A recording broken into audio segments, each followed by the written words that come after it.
এখানে ফুলের বাগান ছিল। উনি যখন ফুলের গাছে ফুল তুলতে যেত তো ফুলের গাছ ওনার দিকে একাই হেলে আসতো। ওরে বাবা, তখন নাটোরের রাজা তো পরে এসে পাগলা রাজার নাম হলো, নাম ছিল।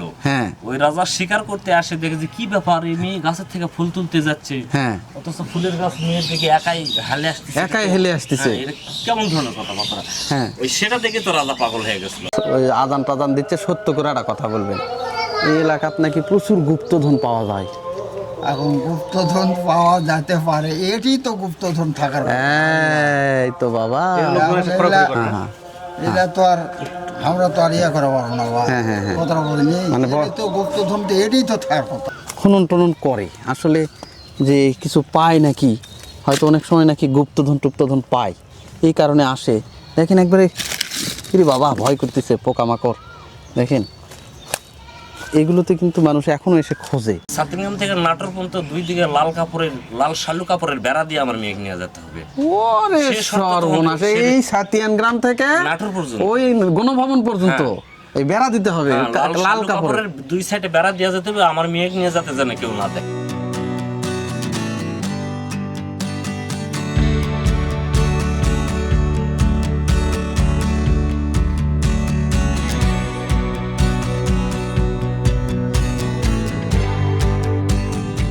ভিউয়ার্স, এখন আমি আপনাদেরকে নিয়ে যাচ্ছি যে বগুড়া জেলার আদমদীঘি থানার সাতিয়ান গ্রাম ইউনিয়নে। এখানে রয়েছে উত্তরা যে গণভবন রয়েছে, সেই নাটোরের রানী ভবানী, তার রানী ভবানীর যে পৈতৃক বাড়ি, সেই পৈতৃক বাড়িটি দেখানোর জন্য। তো চলুন ঘুরে আসি সেই উত্তরা গণভবনের নাটোরের যে রানী ভবানী তার পৈতৃক বাড়ি থেকে, এবং দেখে নিয়ে আসি আপনাদেরকে যে সেখানে কি কি আছে। আর একটা বিষয় এখানে বলে রাখি যে এই নাটোরের রানী ভবানী কিন্তু উনি মানুষ ছিলেন না, উনি নাকি স্বয়ং কোনো দেবতা ছিলেন। তার রূপ দেখার পরে তার স্বামী কিন্তু পাগল হয়ে গিয়েছিলেন, এই জন্য তার স্বামীকে বলা হয় পাগলা রাজা। উত্তরার গণভবনের যে রাজা ছিলেন, তার স্বামী রানী ভবানীর স্বামী, তার স্বামীকে কিন্তু বলা হয় পাগলা রাজা। তো চলুন বিস্তারিত এখন আপনাদের সেই ভিটা থেকে ঘুরে নিয়ে আসি, সেই সাতিয়ান গ্রামের সেই বিখ্যাত নাটোরের রানী ভবানীর পৈতৃক বাড়ি, সেই জন্ম ভিটা থেকে কিন্তু আপনাদেরকে ঘুরে নিয়ে আসি। এখন ভাইয়ের বাসা কোথায়? বাসা আমার বগারবাড়ি বাজার বেলতা। এই বগারবাড়ি বেলতা? আরে বাবা, পাশের গ্রামে। আচ্ছা, এটা কি দেখতে আসছেন? হ্যাঁ জি, দেখতে আসছি। এটা কি জানেন এই সম্পর্কে একটু বলেন তো। রানী ভবানীর মহল, এই পর্যন্ত রানী ভবানীর মহল। উনি কে ছিলেন এটা জানেন কি? তাই সঙ্গে বলে পারবো না, রানী ছিল। আচ্ছা, উনি নাকি অলৌকিক ক্ষমতা ছিল ওনার, আপনাদের চাহক বলে।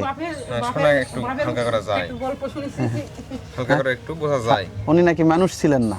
না, দেবী ছিলেন। বুঝতে পারছি। চাহক নাকি পার করছে ওনাকে নৌকা দিয়ে। না, আমি বলতে পারবো না, কিন্তু আমি শুনেছি যে দেবী ছিল। কেমন লাগলো এই ভিটাতে? এখন তো কিছুই নাই। খুব ভালো লাগলো, তারপরে একটু ভালো লাগলো, ভালো লাগতেছে। আচ্ছা, আপনারা বেলতা থেকে আসছেন? আমার বাপের বাড়ি ওই নিমাইদিঘি। নিমাইদিঘি, বুঝতে পারছি। এই যে রানী ভবানী নাকি মানুষ ছিলেন না, আমরা গল্প শুনেছি, তো বিস্তারিত বলতে কি শুনছেন বাবা, একটু বলেন তো। শুনেছি যে সে নাকি ছোট থাকতে খেলাচ্ছিল। হ্যাঁ, সে বলে অনেক কিছু বলতে পারতেছিল, ভবিষ্যৎবাণী করতো। আচ্ছা, আমরা গল্প শুনেছি বাবা আমাকে বাপের। হ্যাঁ, সে বিয়া হয়েছিল তো নাটোর ওই যে গণভবন। গেছেন ওখানে? গেছেন, দেখছেন? কোনদিন যাইনি। দেখেননি না? ও, তাহলে উনি মানুষ ছিলেন না, আপনারা সেটাই শুনে আসছেন। উনি নাকি যে ওই বেলতার ওই দিক দিয়ে নাকি পার হতো বলে। না, ওটাতে যে রানী দিঘি এটা আছে। হ্যাঁ হ্যাঁ হ্যাঁ, এই যে সামনে আদমদীঘি যাবে। হ্যাঁ হ্যাঁ হ্যাঁ, বুঝতে পারছি। আচ্ছা, ভাইয়ের বাড়ি এখানেই না? এটাই তো রানী ভবানীর বাড়ি? রানী ভবানীর বাবার বাড়ি না? উনি এখানকার মেয়ে? উনি এখানকার মেয়ে। ও, ওনার পরিবারের কাউকে কি আপনারা দেখছেন? না, ওনার পরিবারের আমরা কাউকে দেখি না, আমরা তো তখন ছোট। আমরা যখন ছোট ছিলাম তখন দেখছি যে এগুলা বাড়ি ঘরের ছাদনাত সবই ছিল। মনে হচ্ছিল যে বাড়ি থেকে বোধহয় কিছুদিন আগে লোকজন বের হয়ে গেছে। হ্যাঁ হ্যাঁ, এরকম সৌন্দর্য ছিল। আচ্ছা, পরেক্ষণে ওই বাড়ির লোকজন এগুলি নিজ নেওয়ার পরে এগুলো কাটে কুটে করছে। সমান ছিল, খুব সুন্দর দেখার মতো জায়গা ছিল। হ্যাঁ হ্যাঁ হ্যাঁ, দখল হয়ে গেছে না? ভালো ছিল, কিন্তু এখন এই যে এগুলো কাটে কুটে মানে অবস্থা খারাপ করে ফেলেছে। আচ্ছা, এগুলো আমরা যখন ছোট ছিলাম হ্যাঁ, আমাদের খুব সুন্দর জায়গা ছিল দেখার মতো। আচ্ছা। বড় বড় আমের গাছ ছিল। এই যে পুকুরগুলো অনেক গভীর ছিল। আচ্ছা। অনেক দূর দূরান্ত থেকে তখন মানুষজন আসতো দেখতে।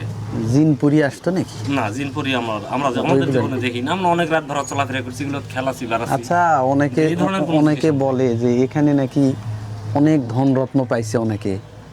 এখানে ধনরত্ন আসলে কেউ পায় নাই, তবে আমরা শুনছি যে এখানে অনেক ধনরত্ন আছে। বলতেছেন না মনে হয়? না, সত্য সেটা বলবো না কেন, কিসের ভয়?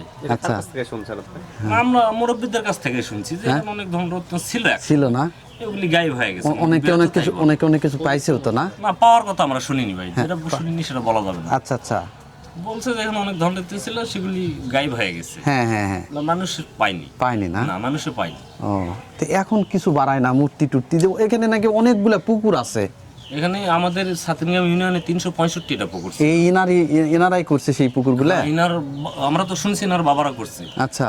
ওই রানী নাকি এক এক দিন এক এক পুকুরে গোসল করতো। ওরে বাবা! তাই প্রত্যেক দিন একটা করে পুকুর কাটা হয়েছে। প্রত্যেক দিন একটা করে পুকুর, এভাবে কাটতে কাটতে বছরে 365টা পুকুর ছিল। এগুলো ইতিহাসে আছে, সারা বিশ্বের মানুষ জানে। হ্যাঁ, যে সাতনিয়া ইউনিয়নে 365টা পুকুর আছে। এক একটা পুকুরে এক এক দিন গোসল করতো সে। আচ্ছা, ওনারা তো রাজার পরিবার, হ্যাঁ, তাই না? জি। তো এই অঞ্চলে এই অবদান কি রাখছে? মনে করেন যে অনেকে সমাজে অনেক কিছু অবদান রাখে না, তাদের কোনো অবদান আছে কিনা এখানে? এখানে ওদের কোনো অবদান ছিল না। স্কুল কলেজ বা এই জাতীয় ধরনের কিছুই নাই এখানে। আচ্ছা। এখানে খালি ইনার নামে একটা ক্লাব ছিল, যে ক্লাবটা এখন ভেঙে মাদ্রাসা করা হয়েছে। হ্যাঁ, ওখানে ভবানী ভবন ক্লাব ছিল একটা, আমাদের দেখা কথা। আচ্ছা, আমরা নিজেরাই দেখছি, কিন্তু সেই ক্লাবটা এখন দখল করে মাদ্রাসা আন্ডারে চলে গেছে। বুঝতে পারছি। ক্লাবের ঘরটা রাখেন ওরা। এবং ওখানে একটা রাজার বাড়ি ছিল, বিশাল প্রাচীন, অনেক উঁচা ছিল, আমরা দেখছি। হ্যাঁ হ্যাঁ হ্যাঁ, ওগুলি সব ভেঙে চুরে এখন ওই যে মাদ্রাসা করাইছে। আচ্ছা, ওগুলোর কোনো স্মৃতি ওরা রাখেনি, কোনো কিছুই আর নাই। আচ্ছা, পুকুরগুলা যেগুলো আছে এগুলা কি সরকারি ঘরে আছে না লিজ দিছে? এগুলো এখন মালিকানা সব হয়ে গেছে, সব কাগজপাতি হয়ে গেছে। সব কাগজপত্র হয়ে যার যার মালিকানা করে নিছে। তো এই যে এত বড় একটা মানুষ, মনে করেন যে নাটোরের রাজ্য চালাইছে, জি, তার বাড়ি মনে করেন যে এই সেখানকার মেয়ে, আপনাদের গ্রামেরই মেয়ে, জি, কেমন লাগে আপনাদের? ভালো তো, অনেক গর্বের কথা এটা, তাই না? উনি নাকি অনেক সতী ছিলেন। হ্যাঁ, তো এই পুরাটা সমতল জায়গা ছিল এবং ফুলের বাগান ছিল, যেগুলো আমাদের বাপদাদারা গল্প করতো, আমরা ওগুলি দেখিনি। হ্যাঁ, এখানে ফুলের বাগান ছিল। উনি যখন ফুলের গাছে ফুল তুলতে যেত, তো ফুলের গাছ উনার দিকে একাই হালে আসতো। ওরে বাবা! তখন নাটোরের রাজা তো পরে এসে পাগলা রাজার নাম হলো, নাম ছিল। ওই রাজা শিকার করতে আসে, দেখে যে কি ব্যাপার, এই মেয়ে গাছের থেকে ফুল তুলতে যাচ্ছে, অথচ ফুলের গাছ মেয়ের দিকে একাই হেলে আসতেছে, কেমন ধরনের কথাবার্তা। ওই সেটা দেখে তো রাজা পাগল হয়ে গেছিল। আচ্ছা, তখন বিয়ার প্রস্তাব দিছিল।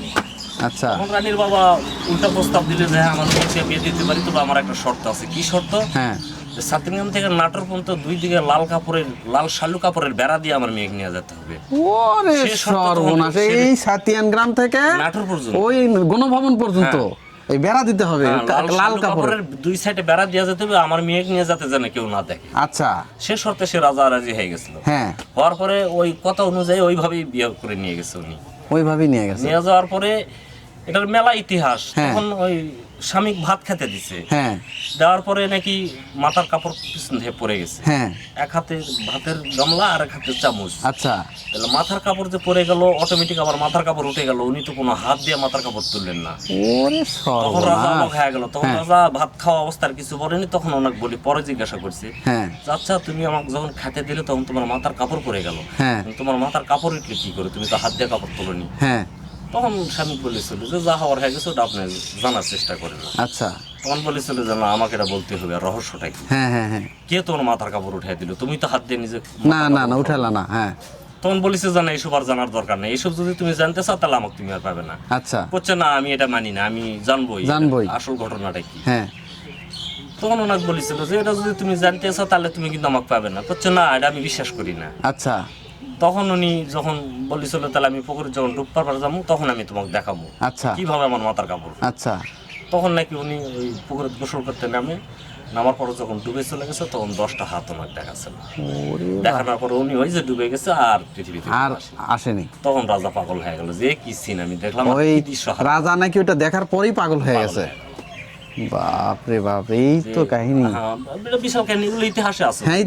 ইতিহাসে আমরা শুনছি যে উনি ওই ওই ওর রূপ নাকি ওই যেটা আপনি বললেন অরিজিনাল রূপ দেখার পরে ওই সিনটা দেখা মানে এমনি দেখার এমনিতে স্বাভাবিকভাবে যখন বিয়ে করে নিয়ে গেল তখন কিছুই হলো না, কিন্তু যখন ওই যে রূপ আসল রূপ সতী নারী ছিল সতী, যে গাছের দিকে হাত একা দিচ্ছে ফুল নেওয়ার জন্য, ফুলের গাছ ওনার দিকে একাই আগে আসতেছে ওটা দেখো তুমি তখন অবাক হয়ে গেল বা পাগল হয়ে গেল, এই কোন সিন, এই কোন মেয়ে, কিন্তু এটা তো কোনো সাধারণ মেয়ে হতে কিন্তু পারে। যখন বলে ওই একলা ঘরে যখন ওর আসল রূপ দেখলো তারপর থেকে নাকি পাগলা রাজা পাগল হয়ে গেল, এটাই কাহিনী। তাহলে এটাই ওনার তারপরে ওনার শেষ রূপ দেখালো যে ডুবে যাওয়ার, হ্যাঁ ওটাই হলো তাহলে শেষ রূপ।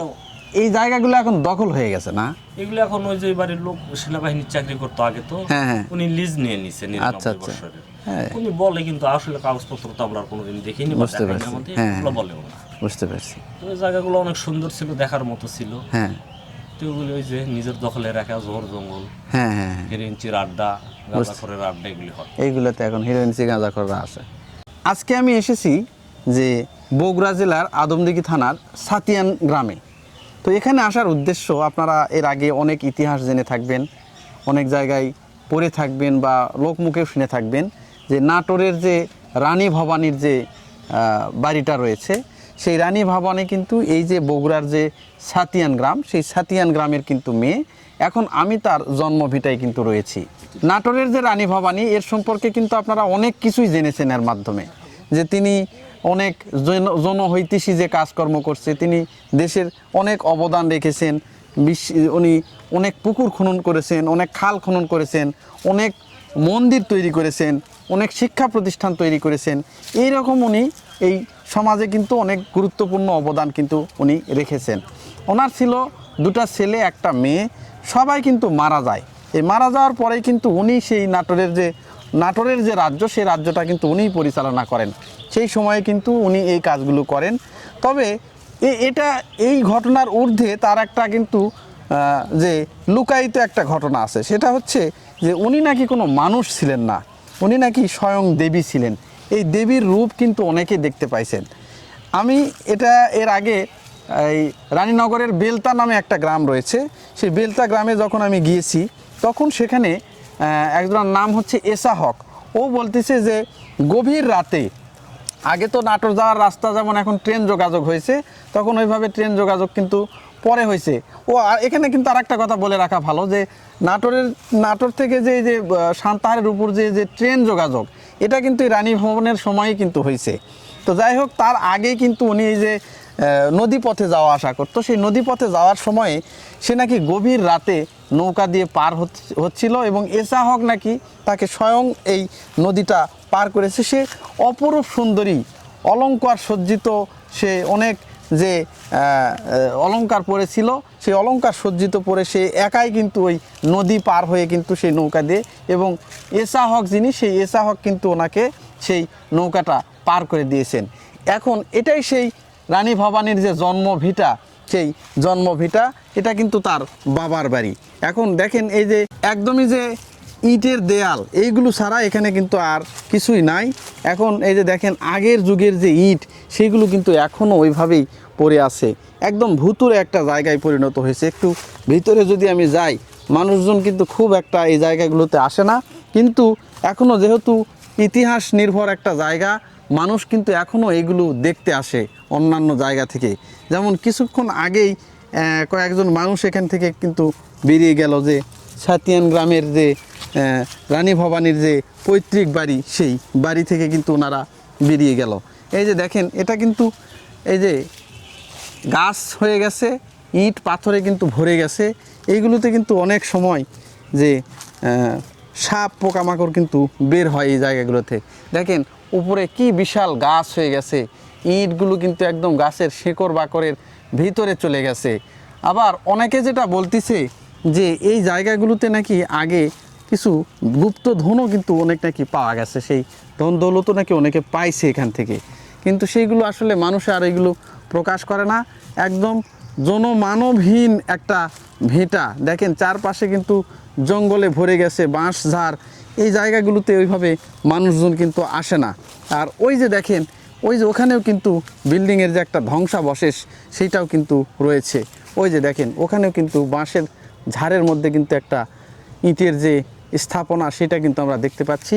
এটা কিন্তু সেই নাটোরের যে রানী ভবানী তার কিন্তু পৈতৃক যে বাড়ি, সেই পৈতৃক বাড়ি। এইগুলো এখন একদম ভুতুরে অবস্থা হয়ে গেছে। এখানে কিন্তু মাটির নিচে খুললে এখনও নাকি কিছু গুপ্তধন পাওয়া যায়। লোকে কিন্তু এইগুলো বলে, কিন্তু আসলে কে পায় এইগুলো কিন্তু কেউ প্রকাশ করে না। এই দেখেন অনেক বড় একটা জায়গা। এই জায়গাগুলো কিন্তু যে এখন কিন্তু যেহেতু সরকারি জায়গা আছে, সরকার নাকি এই জায়গাগুলো এখন লিজ দিয়েছে। স্থানীয় কিছু লোকজন এই জায়গাগুলো কিন্তু 99 বছরের জন্য নিয়েছে। অনেক বড় একটা জায়গা, দেখেন চারপাশে দেখেন কত বড় একটা জায়গা। আর ওই যে মাঝখানে দাঁড়িয়ে আছে যে ইটের একটা বাড়ি, এখনও কিন্তু ফুললি কিন্তু ধ্বংসাবশেষ, ফুললি কিন্তু এখনও ধ্বংস হয়ে যায়নি, এখনও কিন্তু আছে। চারপাশে কিন্তু ঘন জঙ্গল আড়া, মানুষজন কিন্তু খুব একটা আসে না। কিন্তু অনেকে বলতেছে যারা হিরোইনসি গাঁজাখোর তারা নাকি এইগুলোতে এসে সন্ধ্যার পরে একটু তারা আড্ডা মারে, আবার তারা কিন্তু ওই যে মাদক যেগুলো মাদক দ্রব্য আছে সেইগুলো কিন্তু সেবন করে। আচ্ছা, ওনাদের পূর্বপুরুষদের কাউকে দেখছেন আপনি? না বাবা, না না, কাউকেই দেখেননি না? ওনারা নাকি এখানে 365টা নাকি পুকুর খনন করছে। হ্যাঁ, সেটা আছে, সেটা ঠিক আছে। আচ্ছা, সেটা ঠিক আছে, সেটা হ্যাঁ। এই সাইড দিয়ে বহু পুকুর খুঁড়ছে না? বহু পুকুর। এই পাশ দিয়ে এই পাশ আছে, এই পাশ আছে। আচ্ছা বাবাজি, এরা ওই আজান টাজান দিচ্ছে, সত্য করে একটা কথা বলবেন। এই এলাকাত নাকি প্রচুর গুপ্তধন পাওয়া যায়।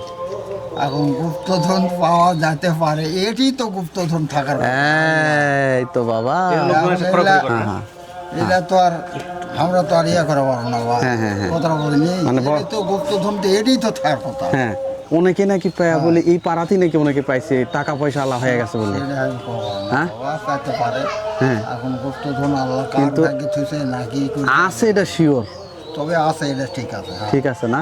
হ্যাঁ, এটা সত্য কথা। ঠিক আছে। আচ্ছা, আর একটা বিষয়, এখন এই এটা একটা বিরাট আন্ডা ছিল, আন্ডার ভিতরেও আছে নাকি হ্যাঁ পূরণ হয়ে গেছে। পূরণ হয়ে গেছে না? হ্যাঁ। আর একটা বিষয়, এই অনেকে নাকি গুপ্তধন নিবার যে সমস্যাও হয়েছে, হতে পারে, সেটা তো হতেই পারে। কারণ উনি তো রানী ভবানী নাকি মানুষ ছিলেন না। না না না, হ্যাঁ, উনি নাকি অলৌকিক একটা ক্ষমতা ছিল তার, হ্যাঁ হ্যাঁ হ্যাঁ এই অসুবিধাও নাকি হয়েছে। হ্যাঁ, এরকম ছিল তো আগে। আর এলা পুকুরেও নাকি অনেক সময় স্বর্ণের মূর্তি পাওয়া গেছে।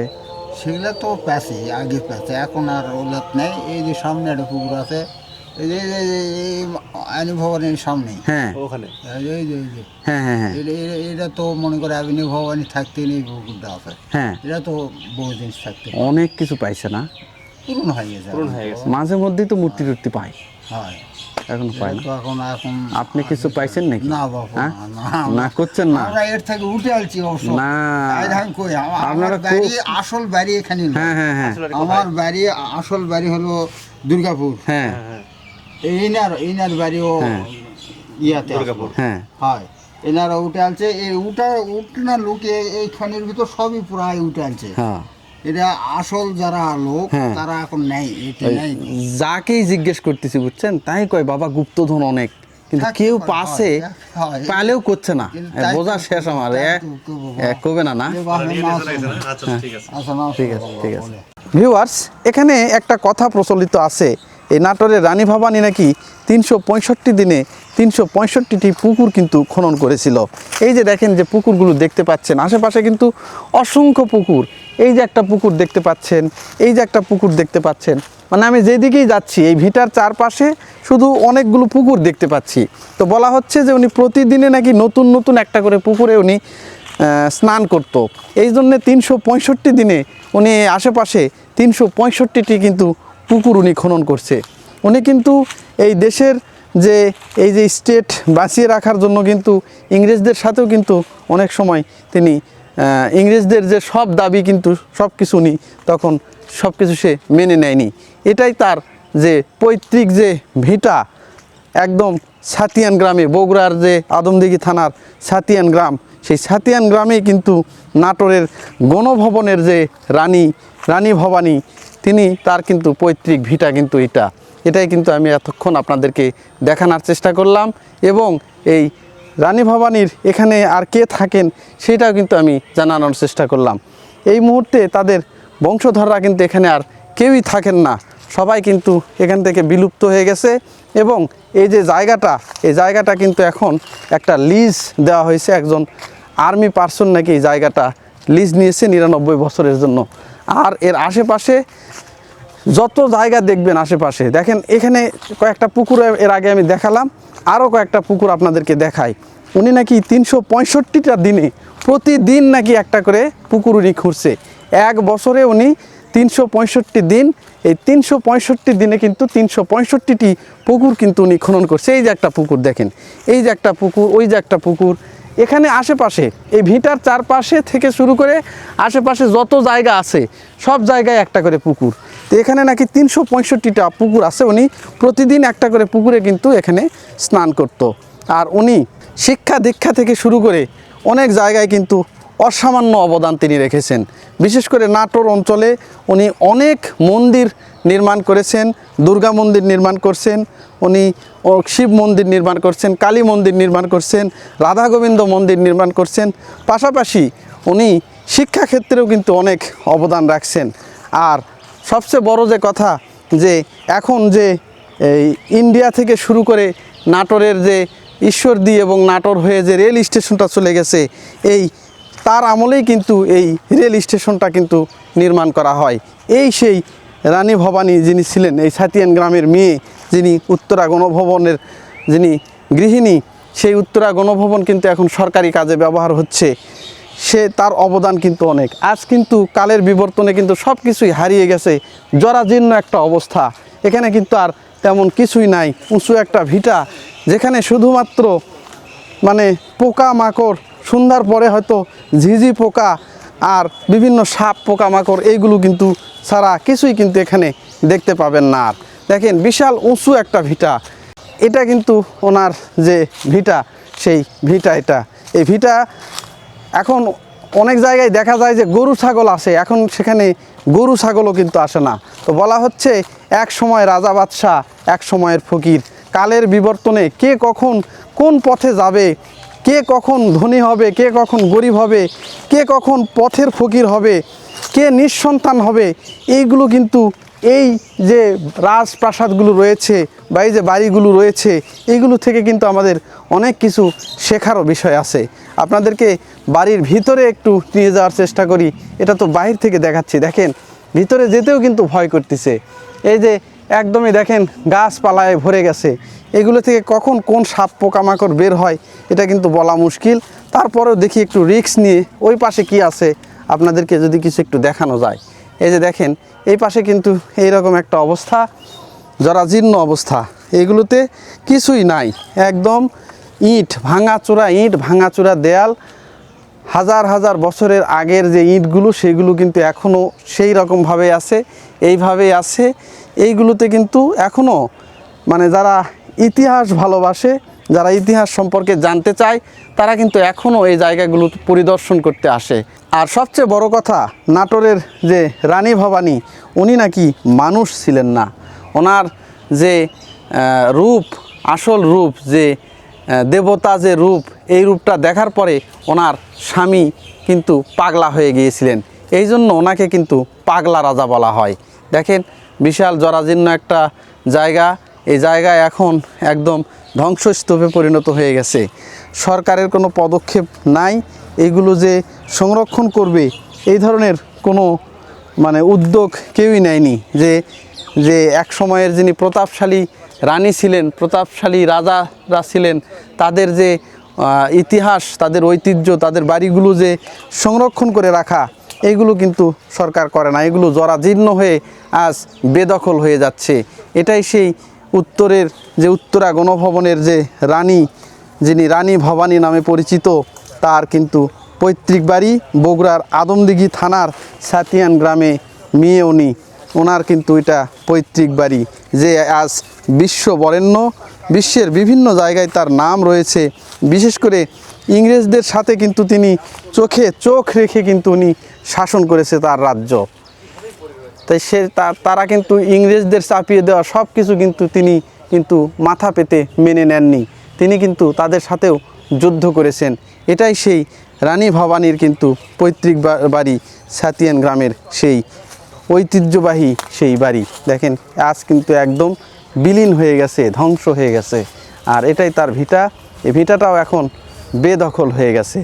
ওই পাশে যে একটা বাঁশের আড়ার ভিতরে যে একটা ভবন রয়েছে সেটা একটু আপনাদেরকে দেখাই। এগুলোতে আসলে যেতেও ভয় করে যে আসলে কখন কোন পোকামাকড় বের হয় তার ঠিক ঠিকানা নাই। এই যে দেখেন আমার সাথে পবিত্র আসছে, পবিত্র কিন্তু ওই যে অনেক দূর কিন্তু চলে গেছে। পবিত্রের সাহসেই কিন্তু আমি ওখানে যাচ্ছি। দেখি প্রচুর কামড়। পবিত্র, এই যে নাটোরের যে রানী ভবানী, উনি তো বরেণ্য একজন লোক, ইংরেজদের সাথে চোখে চোখ রাঙিয়ে কথা বলছে এবং অনেক মন্দির প্রতিষ্ঠিত করছে। তার যে পৈতৃক বাড়ি, এখানে এসে অনুভূতি কেমন? আসলে এখানে এসে অনুভূতিটা আমার এরকম লাগলো যে উনি এই রানী ভবানীর বাবা বা রানী ভবানীর উদ্যোগে এখানে মসজিদ থেকে শুরু করে মন্দির, বিভিন্ন যতগুলো দেবদেবী আছে প্রায় 20 থেকে 30টা মনে হয় উনি মন্দির নির্মাণ করেছেন এবং 365টা পুকুর উনি খনন করে দিয়ে গেছেন শুধুমাত্র এই সাতিয়ান গ্রাম এলাকাবাসীর জন্য। আচ্ছা, সাতিয়ান গ্রাম ছিল না, এটা আসলে রাজার স্টেট ছিল, একটা হ্যাঁ এর মধ্যেই ছিল। আর সেই সময় রাজা এত কিছু করে দিয়ে গেলেন। আর আসলে তার যে একটা পৈতৃক ভিটা বা তার বাড়ি, রাজবাড়ি বলতে পারেন, রাজবাড়িটার যে আজকে আমি অবস্থা দেখলাম, এটা দেখে মনে হলো যে আসলে সৃষ্টিকর্তা আপনাকে কোথায় থেকে কোথায় নিয়ে যাবে এটা বোঝা বড়ই কঠিন। আরও একটা ব্যাপার আছে যে রানী ভবানীকে নাকি কোথাও বের হতে গেলে তাকে লাল শালুকের কাপড় দিয়ে বেড়ার মতো তৈরি করে তাকে বের করে নিয়ে যেতেন, আর মেয়েকে যেন কেউ দেখতে না পায়। আচ্ছা, আসলে এত একটা সৃজনশীল রাজা ছিলেন তিনি, তার যে আজকে এই পরিণতি, আসলে এই রাজবাড়িটা দেখে আমাকে খুব দুঃখ বা কষ্ট পাইছে আমি ভিতরে। আচ্ছা, একটা চিহ্ন পর্যন্ত নেই, যাকে চিহ্ন বলা হয়, যে এটা আমার বাবার সম্পত্তিটা একটা চিহ্ন রেখে গেছে, একটা দেয়াল আছে, ঘর আছে। আর এখানে দেখেন শুধু পাথর, মাটি, জঙ্গল ছাড়া কিচ্ছু নেই। লোকে একটা কথাই বলে যে গরু ছাগলে ঘাস খাওয়াতে নিয়ে যায় মাঠে, আর আসলে এখানে এমন একটা অবস্থা, এই মশা কামড় দিচ্ছে, মশা ছাড়ার অন্য কোনো কিছু আমি এখানে দেখিনি। হ্যাঁ, খুব মশা কামড়াচ্ছে, খুবই মশা। আমি আর একটা আন্টির কাছ থেকে শুনলাম, ওনার সেনাবাহিনীতে চাকরি করতে, ওনার স্বামী, ওনার স্বামী নাকি এগুলা সরকারি মানে গভর্নমেন্ট থেকে এগুলা লিজ নিয়েছেন। ও আচ্ছা আচ্ছা আচ্ছা, এই যে সরকার কি পারতো না এগুলো উদ্যোগ নিয়ে একটু সংরক্ষণ করতে? অবশ্যই সরকারের অবহেলা, অবশ্যই পারতো, কিন্তু সরকারের অবহেলা। প্রত্নতাত্ত্বিক অধিদপ্তর আমাদের একটা সেক্টর ভাগ করে দিয়েছেন, যারা এই প্রাচীন ইমারতগুলো সংরক্ষণ করবেন এবং দেখভাল করবেন। আসলে আমাদের এগুলো বলা ঠিক না, তারপরে আমি বলি এটা শুধু আসলে মন্ত্রণালয়ের চেয়ার পর্যন্তই বাজেট পাস হয়, এরপরে ওই মন্ত্রীরা কোনোদিন মাটিতে এসে দেখেও নি যে এরকম হাত দিয়ে আসলে মাটি শক্ত নাকি নরম। আচ্ছা আচ্ছা, আসলে ব্যাপারটা এরকম। হ্যাঁ, বুঝতে পারছি, ঠিক আছে। এই যে দেখেন একদমই জরাজীর্ণ একটা অবস্থা, কত বছরের, শত শত বছরের কিন্তু এই বিল্ডিংগুলো। 1802 সালের দিকে মনে হয় ওনারা মৃত্যুবরণ করেন, তারপর থেকে কিন্তু এইগুলো এইভাবেই আছে, প্রায় 300-400 বছর হতে চললো, তারপর থেকে কিন্তু এইভাবেই আছে এখনও পর্যন্ত। ইটগুলো দেখেন ক্ষয়ে ক্ষয়ে আস্তে আস্তে মাটির সঙ্গে কিন্তু মিশে যাচ্ছে, কিন্তু এইগুলো যে প্রত্নতত্ত্ব অধিদপ্তর থেকে এসে সংরক্ষণ করবে, এটা যে একটা ঐতিহ্যগত জায়গা, ঐতিহাসিক জায়গা, যে হেরিটেজ, এগুলোকে সংরক্ষণ করবে, আগামী প্রজন্মের কাছে যে তুলে ধরবে, এটা কিন্তু কেউই করে না। এটা আসলে খুবই দুঃখজনক একটা বিষয়। দাদা, আগামী প্রজন্ম তো জানবেই না যে আসলে এখানে একটা রাজবাড়ি ছিল। এটার যে অবস্থা, আগামী প্রজন্ম মানে আমার যেটা বাচ্চা হবে, ওরা জানবেই না এখানে একটা রাজবাড়ি ছিল। রানী ভবানী নামে হয়তো বইয়ের পাতায় শুধু লেখা থাকবে, কিন্তু কোথায় ছিল ওদের জন্মস্থান বা ওদের জেলায়, এটা ওরা জানতেই পারবে। এটার এই অবস্থা পরিণত হয়েছে। বুঝতে পারছি। এই যে ভিতরে জায়গাগুলো দেখতেছেন, এই যে দেখেন, এইগুলোতে নাকি অনেক সময় মানুষ এসে গোপনে কিন্তু খনন টনন করে, আসলে যে কিছু পায় নাকি, হয়তো অনেক সময় নাকি গুপ্তধন পায়, এই কারণে আসে। দেখেন একবারে বাবা ভয় করতেছে, পোকামাকড় দেখেন।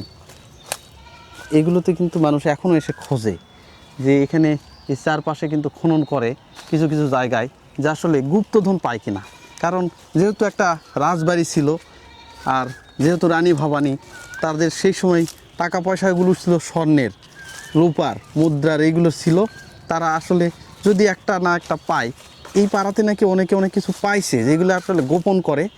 তো অনেকে নাকি আঙুল ফুলে হঠাৎ করে কলা গাছও হয়ে গেছে, যে এত ধন দৌলত তারা কই থেকে পেল। এই কারণে এগুলোতে তারা খনন করে যদি কিছু পায়, এখনও নাকি অনেক কিছু পায়।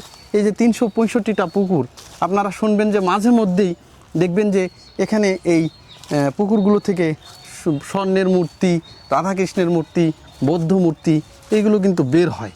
এইগুলো কিন্তু আবার পুলিশ প্রশাসন এসে নিয়ে যায়। এই যে দেখেন একদমই শেষ পর্যায়ে কিন্তু এইগুলা বাঁশের আড়া, এর ভিতরে আর যাওয়া ঠিক হবে না, এই পর্যন্তই কিন্তু একদম শেষ। এই যে দেখেন ঘন জঙ্গলে চারপাশে ভরে গেছে, ভুতুরে জায়গা।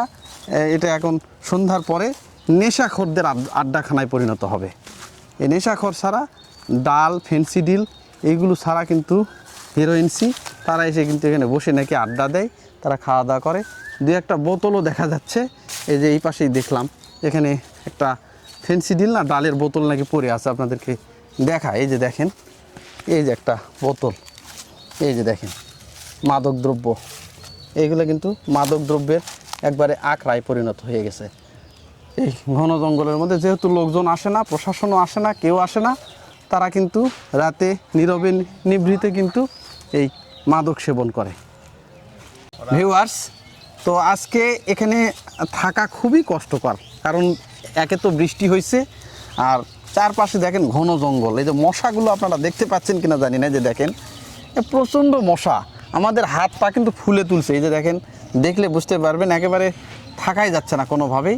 তো যতটুকু পারি আমরা এই রানী ভবানীর যে নাটোরের যে রানী ভবানীর তার যে পৈতৃক যে বাসা, সেটা কিন্তু আপনাদেরকে তুলে ধরার চেষ্টা করলাম, সেটা কিন্তু দেখানোর চেষ্টা করলাম। তো আমার এই ভিডিও যদি ভালো লেগে থাকে চ্যানেলটি সাবস্ক্রাইব করবেন, যাতে এরকম সুন্দর সুন্দর আরও অনেক ভিডিও আপনাদেরকে উপহার দিতে পারি। আজকের মতো এখান থেকে বিদায় নিচ্ছি। নাটোরের যে রানী ভবানী তার যে পৈতৃক বাড়ি বগুড়ার আদমদীঘির সাতিয়ান গ্রাম থেকে কিন্তু আমি বিদায় নিচ্ছি। সবাইকে ধন্যবাদ।